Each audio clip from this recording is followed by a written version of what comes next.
All right, good afternoon, everyone. It's wonderful to see you all here. Thank you so much for coming to join us. I'm Sujay King Liu, pronouns she, her, and hers. It's my pleasure as Dean of the College of Engineering to welcome you to this View from the Top lecture today. This series brings to our college community inspirational speakers in business, technology, and in the arts. And today we have a really exciting speaker who will tell you about the end of technology as we know it. But before we go there, before I introduce the speaker, I'd like to just express a special appreciation to student members of the IEEE, Institute for Electrical and Electronic Engineers, for co-hosting today's event. Rebecca, thank you so much for your support. I'd also like to extend a special welcome. We have one of our Dean Society members. I'm really pleased to see you. Thank you for joining us. All right, so I wanted to just mention that we made this event in person. We're not broadcasting it because we really think there's value in seeing people face to face and then interacting live with the speaker here. So I really look forward to a lively discussion. We will have time for Q&A from the audience after a little fireside chat after our speaker starts with a brief presentation. So now I'd like to introduce our speaker for today, Dr. Anirudh Devgan. He's president and CEO of Cadence Design Systems, which is a leading electronic design automation company for the semiconductor industry. Cadence actually has a historically very strong relationship with Berkeley. It was actually co-founded by two professors in electrical engineering and computer sciences here at Berkeley. The late Professor Richard Newton, who is also Dean of Engineering, and also Professor Alberto Sangiovanni Vincentelli, who's here in the audience. And today he's still a board member of Cadence. So really, it's a strong, very mutually beneficial relationship over many decades since Cadence was founded in 1988.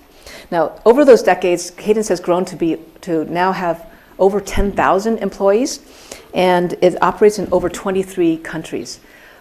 So this is just one example of how innovations from Berkeley have really created a new industry and transformed the world, as you'll hear from our speaker. Interestingly, for 8 years in a row, Cadence was named by Fortune magazine as one of the top 100 best companies to work for. And that's really says something about the culture. And I think some of that will come out in the conversation that I have with the CEO. Now about the CEO, Anirudh, he joined Cadence in about a little over 10 years ago in 2012 as Executive Vice President and General Manager of the Digital and Sign-Off and System Verification Group. He later became president in 2021 and then became CEO in 2021. Now, prior to Cadence, he worked for another design automation company. He was corporate vice president and president of the executive staff at Magma Design Automation. And he also held management and technical roles at IBM. He earned his bachelor's degree in India at IIT Delhi, and he earned his master's and PhD degrees in electrical engineering from Carnegie Mellon University. And he's really recognized widely as one of the leaders in the EDA industry today, leading Cadence to be the leading company in EDA. Just two weeks ago, he was elected to the National Academy of Engineering in the United States. This is, congratulations. The election to this body is considered one of the highest honors for an engineer in the United States. And the Academy does provide advice to our nation's leaders. So it's really a high honor and important service to our country. Now, before that, he won all kinds of honors, including being recognized by the IEEE. He's a fellow. He's authored a lot of research papers, has 27 patents. One of the more prestigious awards he's won in recent years is the Phil Kaufman Award, which is the highest award in the electronic design automation industry. And he also serves on boards, advisory boards for the Global Semiconductor Alliance and the Electronic System Design Alliance. So today, Anirudh's talk will be followed by a fireside chat, and then we'll open it up to questions. So please join me in welcoming Anirudh to the stage.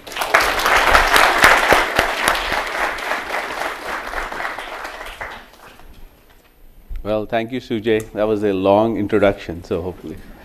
It's great to be here. I love Berkeley. We have a lot of relationship with UC Berkeley, and we have several people in our company from UC Berkeley. And of course, like Sujay mentioned, our founder is here, Alberto. I tell Alberto he's like Madonna. You just have to say the first name. You don't need to say San Giovanni Vincentiello. And, when I was in undergrad, which is a while ago now, and I first got interested in the field, and there used to be this IEEE journal, this like blue journal, and I would look at it sometimes. I would have like 10 papers in a month, and like 4 or 5 were from Alberto. I said, like, how is that even possible? Okay, so. And then Sujay, it's great to be here. Sujay is another very, very distinguished leader in the industry, in the whole education system, in other companies. She's on board of Intel and all. So it's really great to be here. And so I will give a brief kind of overview of Cadence, and then I can answer your question. So first thing is, how many of you know what Cadence is? Yeah. Oh, not bad, not bad. So, people ask me, like my kids, they don't know what I do exactly. It's like, what is this? So people ask me, like, what does Cadence do? So the way I say it is like, you see all this electronics around us. Of course, all electronics has chips in them, and almost all chips designed in the world today require some form of Cadence software. And what we tell investors is that if there was no Cadence software, this kind of software, we will be all riding horses. That'd be cool. It'll be like Game of Thrones, but there won't be any electronics, and we'll talk about what else we are doing beyond semiconductors going forward. Okay. So, all this already. The big thing is that the big thing in the last 5-10 years is like a lot of data is being generated, and then that data has to be intelligently processed. And all that requires electronics and chips, okay? And the key thing is to process it intelligently, right? Not just, somebody said, oh, data is the new oil, okay? Well, I'm not sure it's the new oil, because oil is a precious commodity, and there's only so much of it in the world. Data, on the other hand, is, maybe more the new garbage. There's more and more of it every day, right? But you have to process it in an intelligent way, otherwise you don't get well. And then I think there's going to be a lot of change in the next 10 years. And this is already happening the last 10, 20 years, but there's going to be more of it. So if you look at these chips today, like 1 inch by 1 inch, they have 100 billion transistors. Okay, that's a lot of transistors. If you go back 10 years ago, it's probably much less. But their projection by 2030, it will have 1 trillion transistors in the chip. And then you have not only one chip, you have multiple chips and entire systems connected together. So, and then there is all this talk of, can this continue? It can continue for a long time going forward. So we are at, maybe 5 nanometer right now.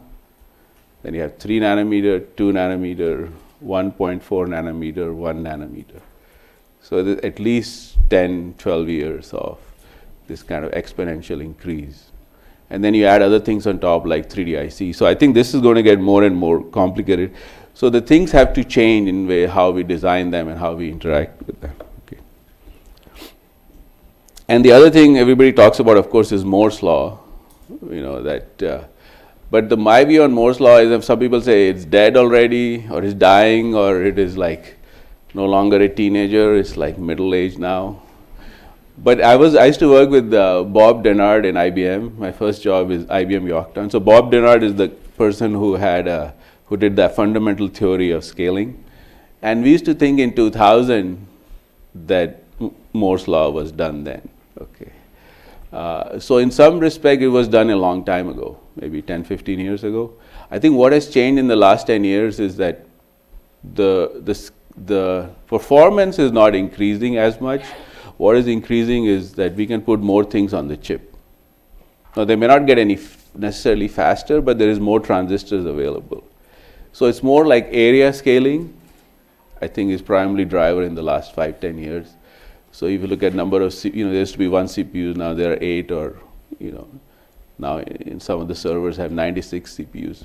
So the area scaling is continue, and I think it will continue for the next 10, 15 years. So it's definitely a change in how we design. Earlier, Moore's law was giving too much benefit. Now the benefit has to come from other things, architecture, chip design, techniques, or EDA, purely not from technology scaling. Okay. And but the area scaling will continue, so that provides a lot of opportunities. And then if you add 3D IC on top, there's a lot more opportunities. So the question is, how do we design these things? And also, if something gets like 1000x or even 100x more complicated, do we have enough talent to do that? See, that's the other key thing, especially for universities, and especially UC Berkeley can play a key role. I mean, we don't have enough talent to design all these things in 2030. So some of it has to come from having more engineers. So tell all your friends to do more engineering. And then some of it has to come from more automation. So both are needed. And that's our history of our industry, is more and more automation. And I'll talk more about that. And there are multiple ways of doing automation. And I think the industry has done that from the 90s, but that has to go to a different level. Now, the other interesting thing that's true for Cadence is true for the industry. So in the past, the semiconductor companies would design their own chips and sell them, like Intel, Qualcomm, Broadcom, which is still happening. But there's a new trend last few years. So a lot of system companies are doing silicon, and this interaction of software and silicon. So even for Cadence, about 45% of our revenue is now coming from system companies. So you can imagine, what's a system company? Like a phone company is a system company. That's a well-known example. But car companies, like here, Tesla is doing chip design for almost 5 years now. If you buy a Tesla now, the self-driving chip is actually designed by them. And this is all public. And then they're also doing AI chips for their data centers. YouTube, right? Like I watch YouTube TV. Oh, sorry. YouTube TV is great, But there's a special chip that accelerates the loading of YouTube. And then Google also does TPUs for AI training. And Amazon has all these server chips now, Graviton. So this is a big new thing for the industry. And there is also a lot of coupling of software and hardware. Because there are system companies because they have software. So there is this whole co-design of hardware and software, which we have talked about for a long time, but in this now becomes very, very critical. So, so this is exciting for us. So the way we see the world is there are in three kind of concentric circles. There is the silicon, the system, and data. Okay, and this is happening in all verticals. A great example of that is like a car, right? So Tesla, you have all the navigation data, then you actually physical car, hardware and software, and then the silicon that drives it. Okay, and that's true in phones, that's true in aerospace, that's true in medical, all industries. Okay, and for us, what we do and what I think will become more and more important is what we call computational software. So this is computer science plus math. So this is not your regular software of web browsing or HTML or whatever. This is more mathematical, numerical software. Okay, and that's what Cadence is good at, and I think this will become more and more critical in all aspects. So if you look at EDA history, there's a lot of this kind of software for silicon design, and that's what we are best in the world at. But the same thing applies to the system and the data space. So if you apply that to the system space, there's a lot of opportunities. I will talk about that. And if you apply this kind of mathematical software to data, that is basically AI, right? So AI by essence is computational software. Okay. And then this can be applied to multiple end markets. Okay. So I'll give my opinion, but these are bigger trends that will happen as we move forward. And then all of these things run on cloud or like large compute capacity, so that can be on-prem or cloud or some hybrid combination. Now to make this happen, see the other thing is, like I also talk to other universities, right? We are fortunate to be working with a lot of universities. So one issue is that, and if you talk to other companies, the one issue is that everybody calls everything AI. Okay, this is the other problem right now. Okay, which is good and bad. You know, so like what we used to call statistics or like even computer science like 5 years ago is now AI, which is fine. But there are some really new things of AI that are important. So sometimes I joke around that even now, like if statement is AI, you know, because you have some intelligence in it, right? It's artificial intelligence. And then if you use the else statement, that's reinforcement learning. Because you learn from the if statement. And so this is what has become, right? You watch CNBC or CNN, you know, everything has become AI. And you know, people like Alberta will tell me, no, Anirudh, this is statistical inference. I said, I know, but you know. But at the same time, there are new things in AI that can be really transformational. So the good thing is this happened every time, you know, like IoT, everything was IoT. Yeah, I don't know if you remember, you know, you guys some of you are pretty young, but like 5-10 years ago, everything was IoT. And I went to one company's presentation, they said, well, yes, everything is IoT, but the future is not IoT. The future is not Internet of Things. The future is Internet of Everything. I said, wow. I didn't know.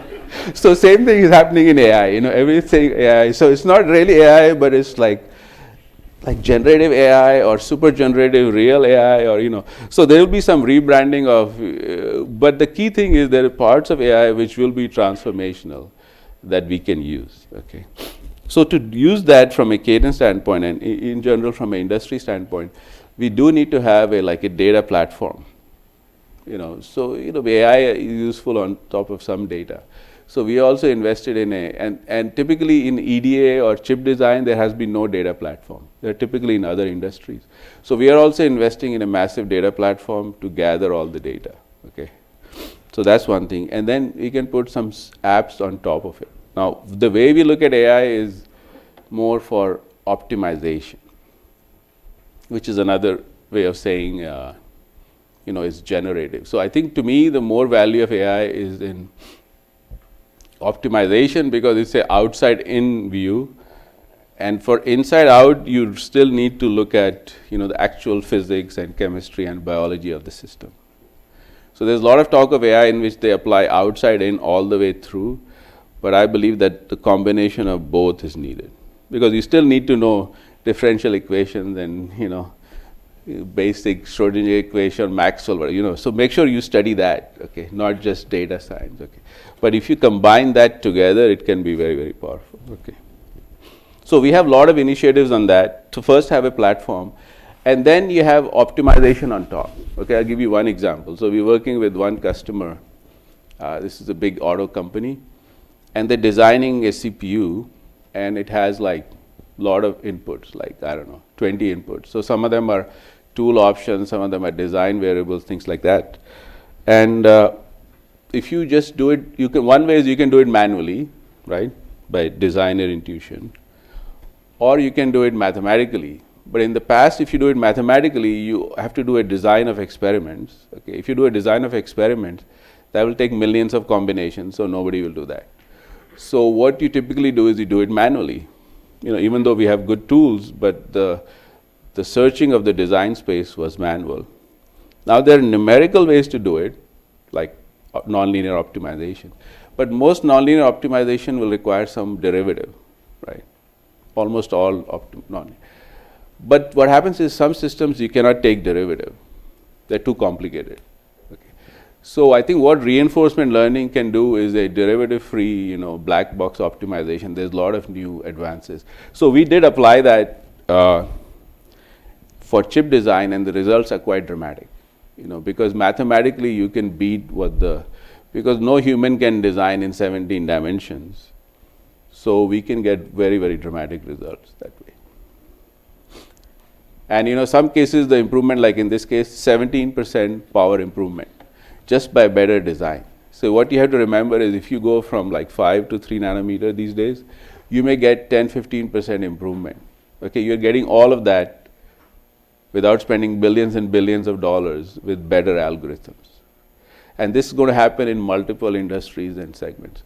better numerical algorithms can give lot of benefit that traditionally has not been exploited.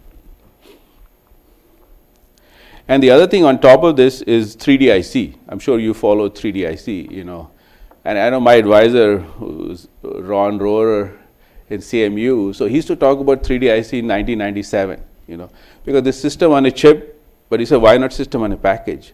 So one time I told Ron, wow, this is great. How come you talk about system in a package? He said, no, I'm invested in a company that is doing, system. But what happened in reality is that it did really come to happen now in the last few years. So this system on a package or 3D IC will be huge. And now there is a paper from Stanford that it can add 7 generations to Moore's law. Okay, I'm not sure it can add 7, but even if you add 3, okay, that's a lot.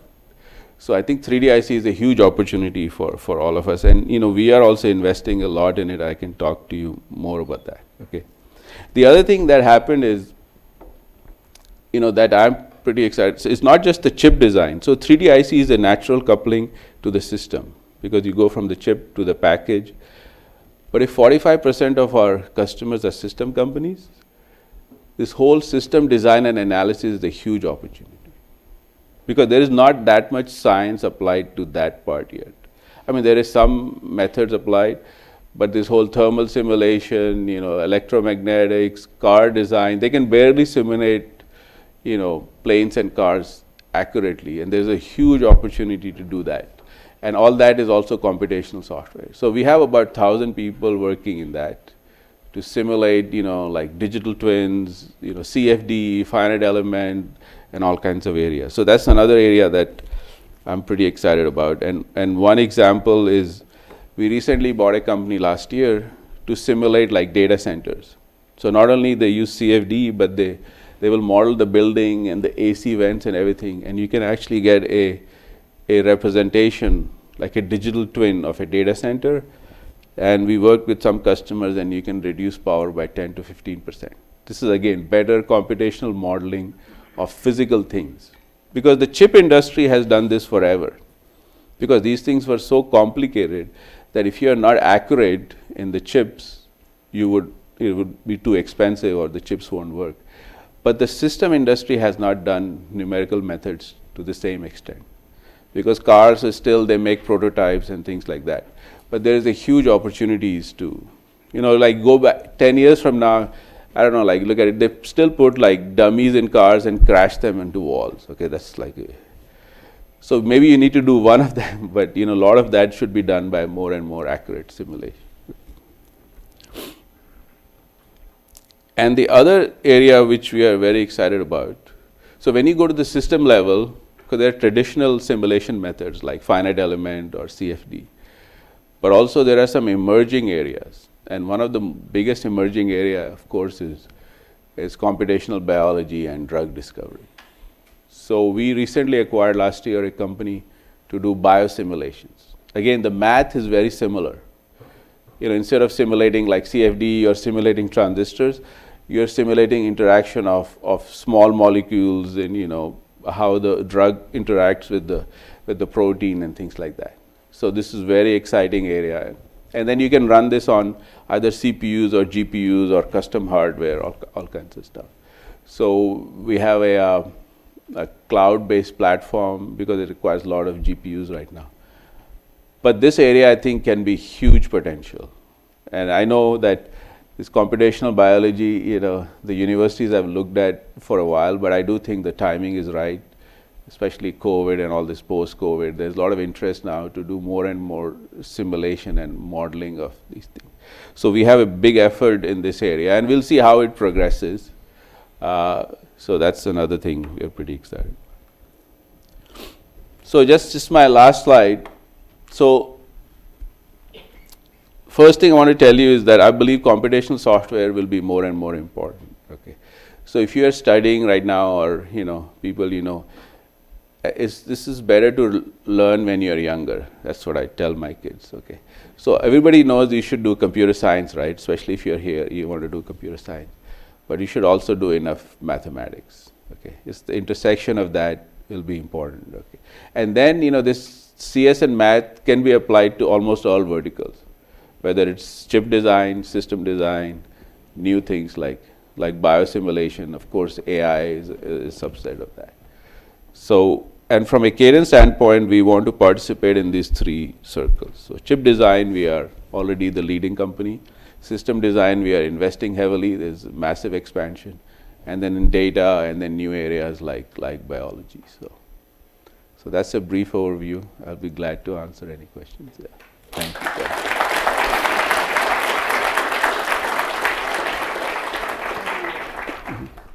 So maybe I'll start off our conversation by asking you about a pretty important event that happened in our country last year, the passage of the CHIPS and Science Act. President Biden signed it into law last summer. What is your take on this? How much impact will that have? And do you think that's $50 billion is enough? I mean, it's a good start. I think that, and we are more on the design side than the manufacturing side, but in general, it just talks to how, how important this technology is. And, I remember once I went to DC like a while ago and talked to Pentagon, some very senior people in Pentagon, and they didn't know the difference between like a ASIC and a FPGA, right? He was asking me like, why is a chip better than a FPGA? And all these things are invented by US, right? 30, 40 years ago. So, but I think that has changed now. If you go to DC or Washington, now I went there, they said, oh, semiconductor is the most important technology for the future. Okay, so it's great to see that. And then if you go to like other countries, of course, China, India, Israel, EU, so everybody is investing heavily in this space. So that's great. That's great for us, all of us. Now, whether 50 is enough, I think it may require more like 500 if you want to make a big difference. But 50 is a good start. And I think my opinion on this is that what is more interesting to me, part of the 50, is the R&D part. So the best part is there is like 13 billion in R&D and 39 billion in manufacturing. And maybe that should even be higher. Because the real thing I believe the government can do is invest in R&D and invest in universities. And I think one reason the last 20 years is that I don't think universities got enough funding, versus when I went to school in the early 90s. And the companies, we do invest in universities, but we cannot invest to the scale that government can. So the most positive thing for me is the investment in R&D. And that's what the government should be doing. So hopefully that has long-term implication. Yeah. But the actual semi-manufacturing will take longer to change, I think. To me, it's more like, people think, oh, it's like oil, right? You should drill in the US and then suddenly US will be independent, energy independent. But chips is, not that easy. Chips is more like cars or even more complicated. So when I first came to this country, most of the cars were like Japanese cars. It's like Honda Civic was the prime car in Pittsburgh. I don't know what. But it took like 10, 20 years to change that. So I think it's going to take a while because it's not a commodity, right? But investment in R&D is great. Yeah. That's wonderful. So I think a lot of people are starting to realize that, yes, higher education can play an important role to ensure that this country continues to come up with the most advanced technology to stay, to ensure economic competitiveness as well as national security. But what does it take to attract more students to this field? Because you might have already heard that the projections of the talent gap are going to reach over 100,000 jobs that won't be filled by the end of this decade unless we do something different in higher education. What is your opinion about this situation? What can we do to attract more students to be not only learning computer science, data science, but also engineering? I mean, there are two parts to it, I think. I mean, again, I'm not an expert in this, but I have 2 kids, right? So I have data set of 2. So, and I try to convince them to do computer science and math, right? Like I try. So I think there is undergrad and then there is graduate. That's why. And in Cadence we have, massive investment in R&D, right? We have 35% of revenue invested in R&D, which is highest for any S&P 500 company, or one of the highest. And half of our employees are graduate students. Okay, so I think graduate student is more about investment.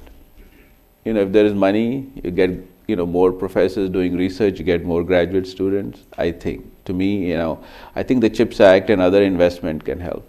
Now, undergrad is more tricky because undergrad you have lots of choices, right? And I like Stanford. Somebody told me like 63% in 1 year they wanted to do computer science, right? And the issue also is that people want to do computer science but not computer engineering sometimes. Okay, so I think that we just have to make sure that, like, I'm electrical engineer, right? So I think that computer science and mathematics to me is almost like English, right? It's almost like basic.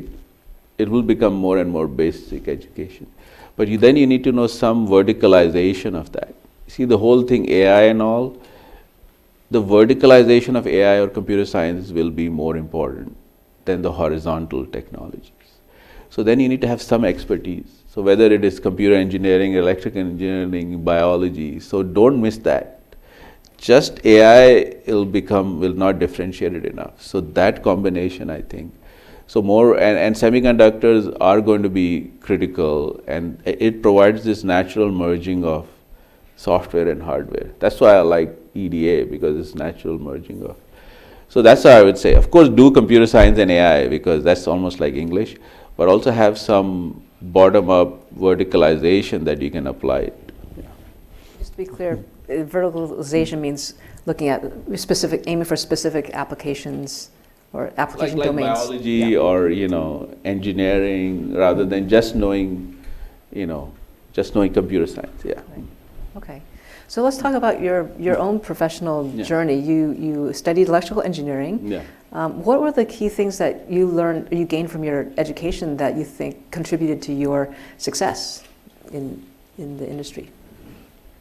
Well, that's tough. I mean, I think the main thing is you have to be good at. Like I remember in IBM, also what happened, like I look at my kids now, right? They graduate, and my daughter, and it's like, wait, when I'm going to be CEO, like, is it be 1 year or 2 years, right?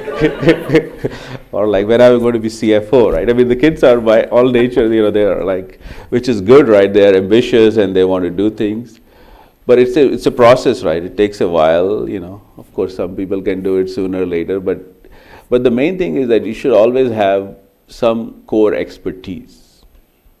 I think sometimes, being too much in a hurry and, so make sure you are good at something solid, because in the end it will be important. So, and that's true in education, it's true when you start your professional career.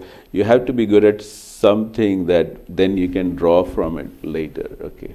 So I'm not a big fan of this general education, and of course there are enough MBAs and God bless them. But I think going forward, right, you have to have some engineering background, some expertise you build. And then the MBA skills, either you can do an MBA or you can learn in your job.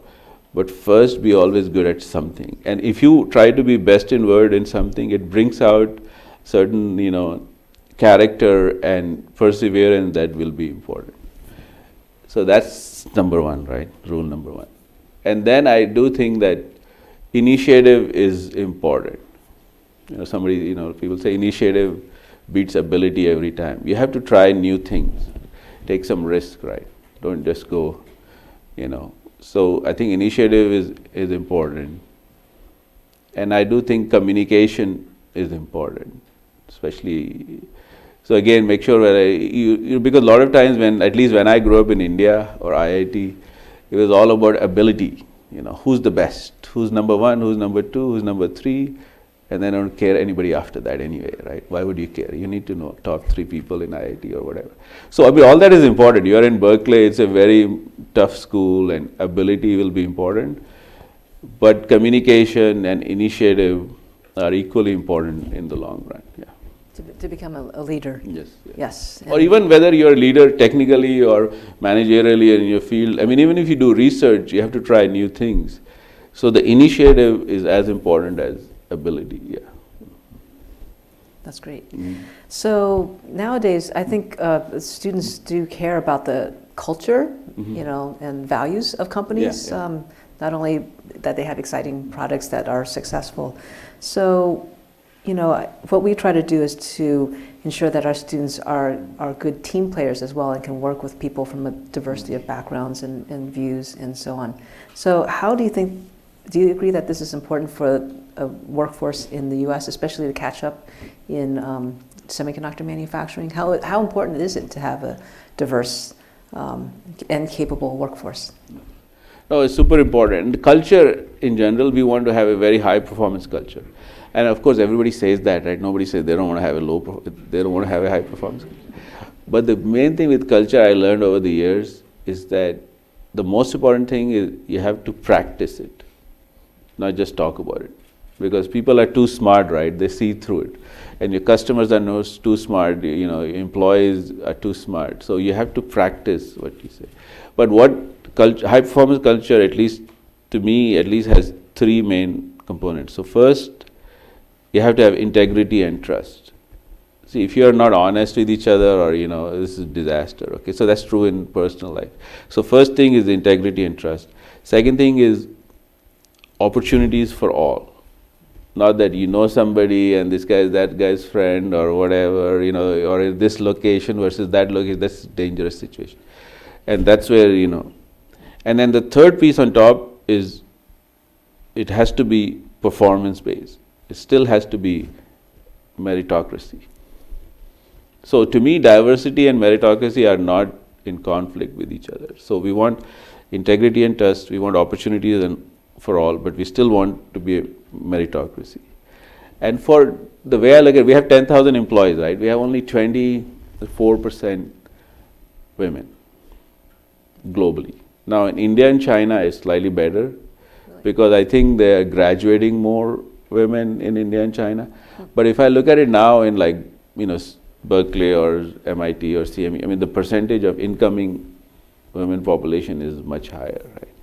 So for me, the way I look at it is, if we can attract, because we have 10,000 people, there are 4 billion women in the world, right?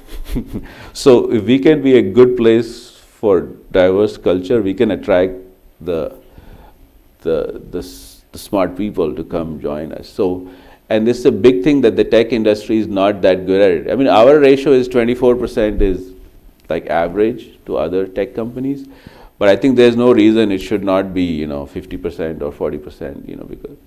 So we put a lot of emphasis on it. We changed even the bonus for the top 100 leaders.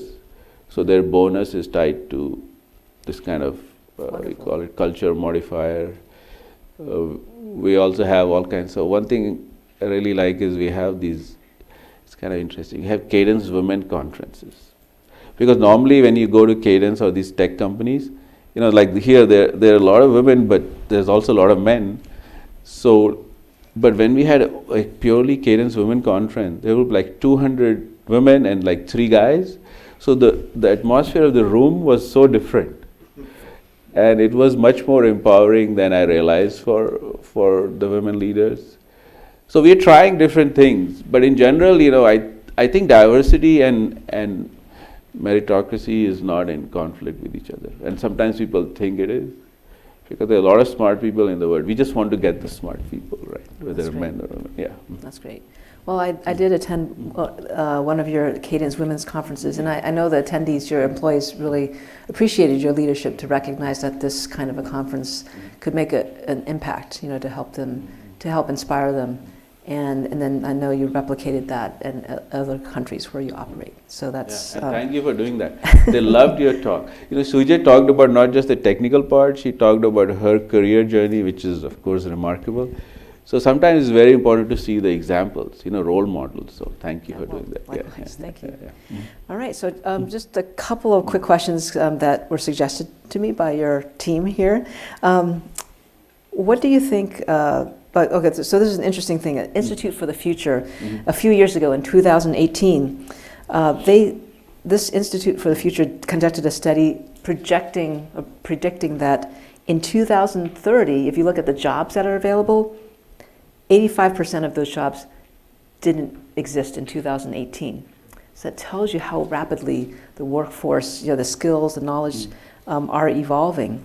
So first of all, do you agree that this is the trend that the kinds of knowledge and skills, and even the tasks are going to be changing pretty rapidly in the future for these young people here?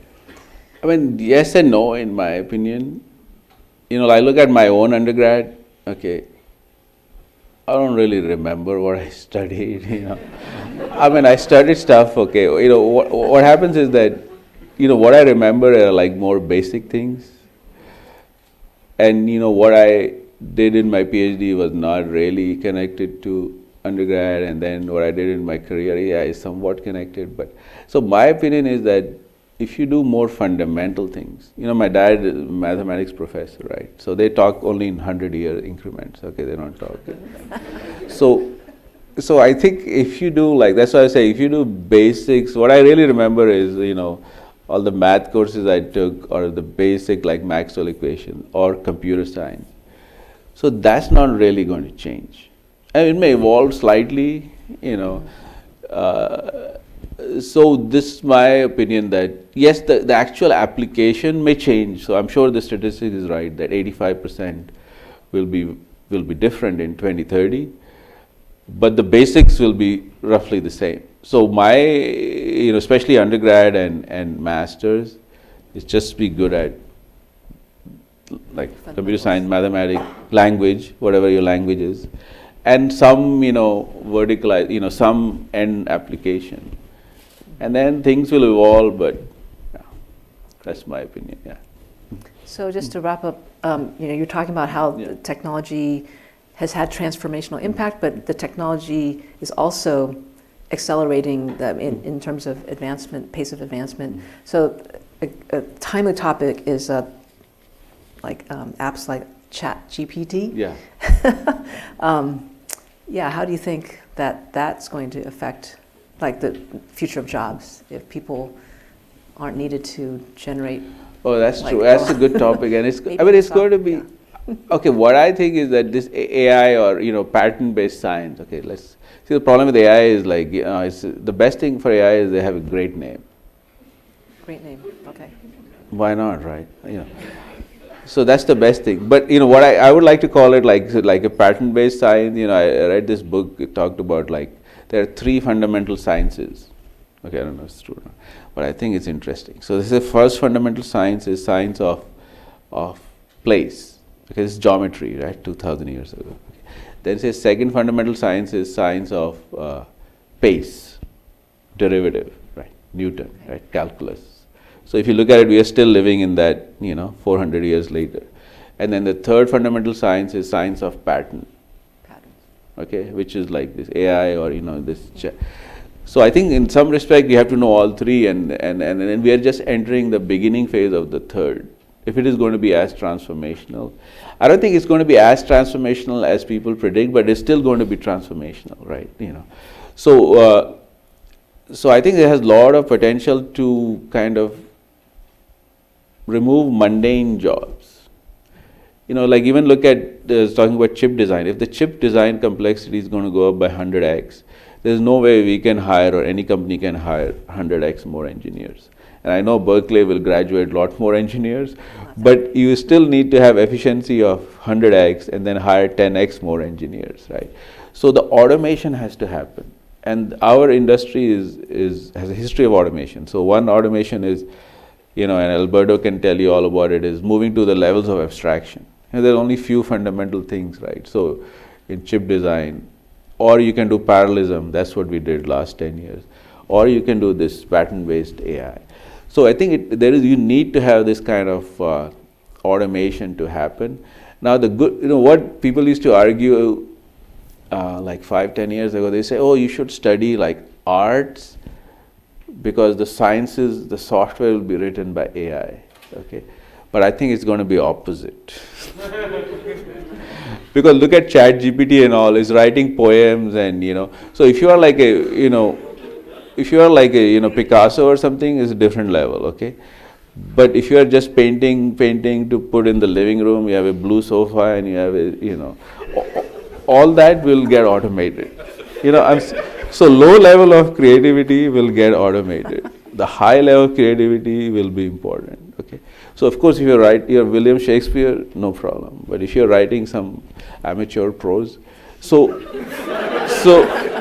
to me, okay, either be high level of creativity or be high level of computer science and math, because the low levels in all cases will get automated.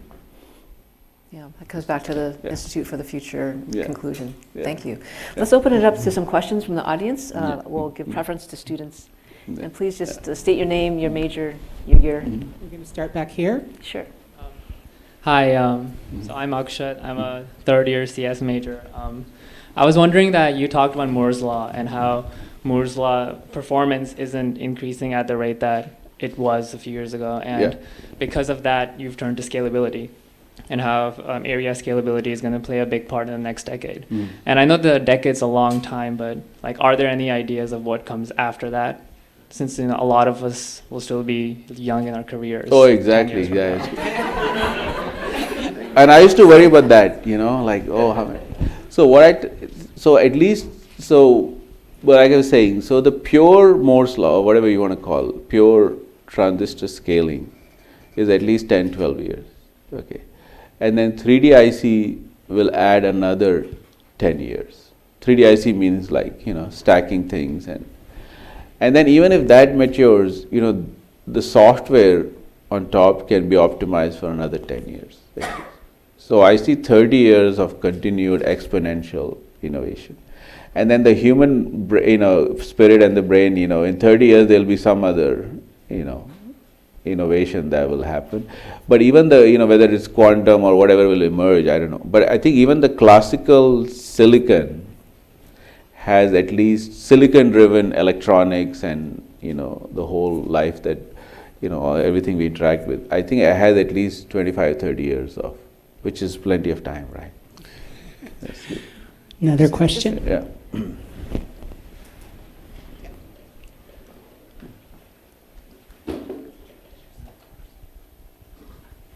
Hi, I'm Dhruv. I'm a third-year EECS major. Yeah.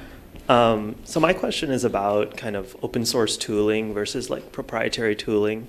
So a lot of our classes that IGSI for, we use open source tools which talk to proprietary tools, and a lot of the tools that we generate here for logic synthesis or analog design automation are open source but work with kind of proprietary modules and tools. So how do you think about balancing kind of the open source environment with proprietary tools and access to chip design and making it more accessible versus kind of your business needs? Well, that's a good question. I mean, we are all for open standards, so that it's easy to interact with the tools. But in general, we want to deliver best-in-class software, right? So that's all. I mean, open source, university is good, has some, innovation that can happen, some of the original tools, you can still download from Berkeley, right? Spice or synthesis. But in the end, if you're designing, 3 nanometer chip with 100 billion transistors, I mean, there's all kinds of R&D that goes into that. So we want to be, compensated for investing in that R&D. So open source is more open standards. I talked to DARPA one time, I tell you, and DARPA put $200 million in innovating US competitiveness. Okay, they said, semiconductors and EDA, so I don't know what program was 5 years ago or something. And then one part they said, it should be open source as well. Okay, so me that's contradictory because what happens if you do open source, and they funded a bunch of universities and we didn't really participate in that. What you are also doing is you are helping China and all that, which was the opposite effect of the intention of DARPA. Okay, so open source has some value in it, but for us, we want to make sure it's best in class. And then we have all this investment in R&D to make that happen, and it can play a small role in that, in the overall scheme. Yeah. Anirudh, you should mention open access. We put in the open domain. Yes. So like Alberto says, in terms of formats, you want the databases and all. So we did, one of the well-known databases, open access, which is contributed by Cadence. So I think to the extent that it makes it easier for data to communicate with each other, and this is also happening with Spark and all that, it's very useful. But the end applications will have to be differentiated, and we have intellectual property in there that is unique to that. Yeah. Thanks. Good question. Other questions? Great. Hi, thanks for talking. This is Zhongpu. I'm a master student in X, and actually I'm joining Cadence after graduation. Oh. Thank you. Thank you. Yeah. So you have So to be very yes, careful actually with I'm the question joining you the ask. system verification team. It's kind of like system, and I mentioned in your speech you kind of mentioning using AI for the optimization, AI for the systems, but actually in the production it's kind of still not really in the production, not only for the open source project or the just commercial projects. So I'm thinking about what's your opinion on this direction, that AI for system, what will happen in the next years and what kind of opportunities we have. Oh, absolutely. Thank you. First of all, thank you for joining Cadence, and for everybody else, we still have a lot of opening. I know a lot of people are cutting back, but we are pretty disciplined. We have very high. Not only we have good revenue growth, but we also have good profitability. So we invest properly. So, and we have 10,000 employees, like Sujay mentioned. 9,000 are engineers or computer scientists. So we have already reduced. I love marketing and in other parts, finance and all, but they are essential. But what is really essential is engineering and computer science. Okay, so now your question on AI. I mean, it's still very early. And first of all, AI itself is going to evolve, right? And one of the things, like you're joining system verification group, and Paul is here. So verification is an exponential problem. See, this is one other thing, and it's becoming like a determinant of success right now, because if you cannot verify the system completely, you don't know whether it's going to work properly. So AI and verification has a lot of opportunities, and this we are still scratching this. And we have this new project called Verisium, which is verification and AI put together, because it says like an exploding state space, right? If the number of transistors go from 100 billion to 1 trillion, look at what happens to this state space, right? And that's true in other fields as well. And then the same thing on system design per se. So like for example, when we work with some of these plane companies now, and typically we used to do chip, but now we're doing these systems. So like car companies, or like we have partnership with McLaren. It's a beautiful thing. I got so much popular at home because of that. Because they didn't know what Broadcom was, but my kids know what McLaren is. So I visited. Huh? Ferrari is better. Ferrari. Yeah. Ferrari is good too. Yeah. So I visited McLaren. By the way, they have a beautiful complex outside of London. It's designed by the same person that designed the Apple building, but it's like 10 years earlier. So it's like a yin-yang thing, like the yin-yang sign. So it's a circular building, and then half of it was water and half of it was a building. It's amazing. Okay. So anyway, we went there, and so they can barely simulate the car, like F1, and the drag and all is big time, And then if you look at these F1 cars, they put a lot of fins in the front and the sides, and the placement of that is super critical. Okay, and all that is kind of manual right now. So there's a lot of AI and all this kind of optimization to automatically design, not just simulate the car, but design where to put the fins, and that's true for planes, that's true for drug discovery. So this is the beginning of this computational methods into these areas. Yeah. Please join me in thanking Anirudh for joining us today. Okay, thank you.